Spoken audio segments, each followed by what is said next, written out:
Hey guys, so today we're gonna spill some tea about my vet.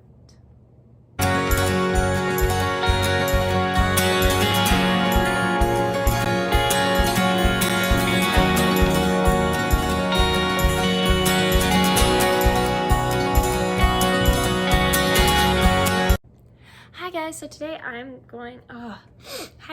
today I'm going to talk about Toby's vet experience with this one vet's office. So before I begin, I just want to leave a disclaimer letting everybody know that I have no extreme ill feelings towards this vet's office. This is not to call them out. This is not for everybody to go bash them. I'm not even going to give you guys the name, so hopefully you won't figure it out. But I just want to let you guys know that I will not be disclosing anything. I'm keeping everybody's privacy safe. Keeping everybody's privacy, respecting everybody's privacy. There we go. And I just want to be able to shed some light on things we've dealt with. So before Toby came into our lives, our family dog went to this vet. We had no problems whatsoever. She went through puppy kindergarten there. They just treated her amazing. We didn't have any issues.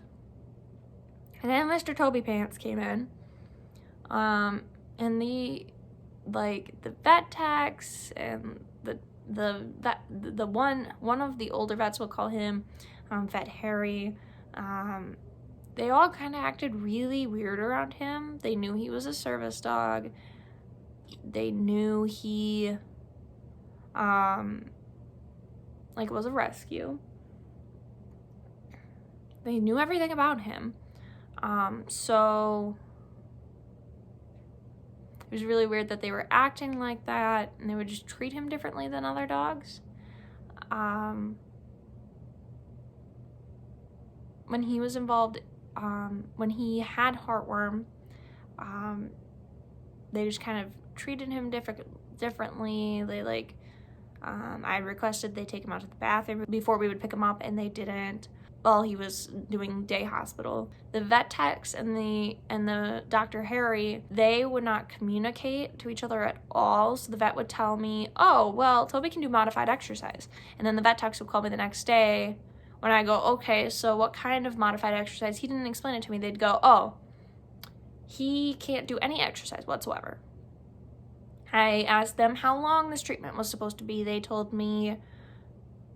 tell me, the vet, or Dr. Harry told me a specific amount of weeks, and the vet techs came back when I said, "Okay, well, Toby's hit this amount of weeks. Can we start working again? Can we get him checked out? Like, what do we need to do?" And they'd go, "Oh, there's still more weeks." And then they told me to Google it. Very frustrating. One day, the Dr. Harry would tell me, "Oh, Toby can do some modified, very light work, very short. You can do a little bit of service work with him just to get him back in the swing of things." And then the vet techs would call me the next day and say, "Oh, I heard the doctor said this to you, but I just want you to know that he can't be doing that."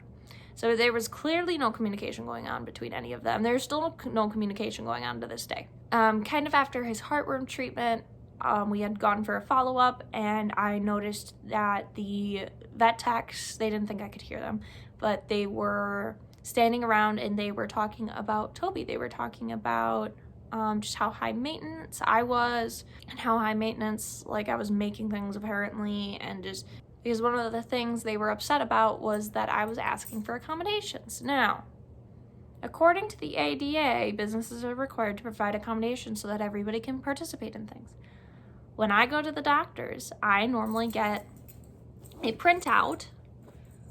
I don't know why I just did this, but I get a printout of information that I can take home so I can remember. Because when I go into a doctor's office, I walk out of there not remembering the specific conversation that happened.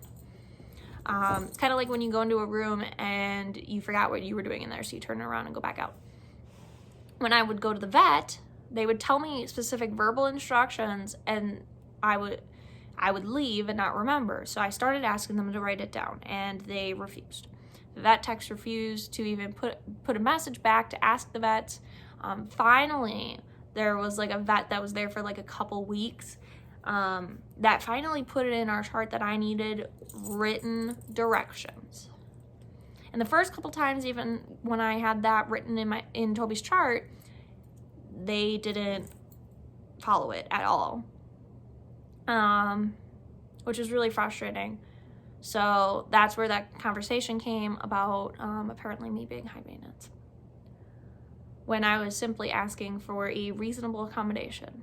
And if it wasn't reasonable, then they should have initiated a conversation with me stating why it wasn't reasonable. However, the one vet agreed to saying it was a reasonable accommodation.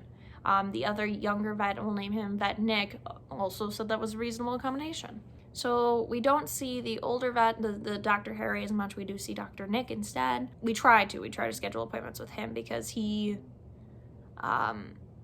understands what's going on and understands the accommodations and stuff. We ended up getting approved for guide work once without x-rays or OFAs. Let me explain that. So I went into the vet and I said, I'd really like Toby to be able to do guide work. And they're like, okay, he can do that.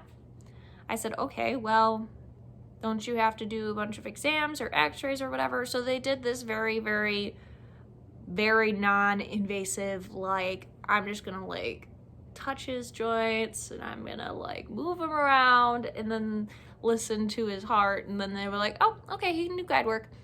And I said, well, I kind of need documentation. They're like, well, why? I'm like, because people who do guide work on their dogs need documentation. I got this purple sticky note that says, can do guide work. And I showed it to Brielle. Well, my trainer at that time was like, oh, okay. Brielle was like, she was just livid. Sticky notes don't really do. And I explained that to them. I said, this doesn't really do. He needs more. He needs an orthopedic vet. He needs all these exams and stuff. And they were like, no, we're not going to do that. So that was kind of frustrating. But it's just been really rough.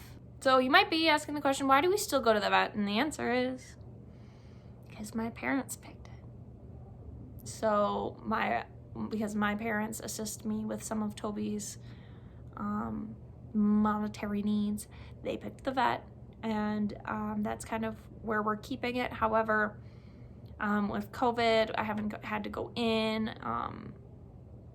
We haven't really had to go in other than I think he got some of his shots, but we did that in the car. So yeah, but I'm kind of not excited to be going back into the vet anytime soon when things reopen. They're just clearly disrespectful, and they have harassed me behind my back, and just they really didn't want to follow ADA accommodations at all. So yeah. Well, thanks for being here. Thanks for watching the video. If you've had a similar, very nerve-wracking experience with your vet, leave it in the comments below, and I'll see you in whatever I decide to make next. Bye.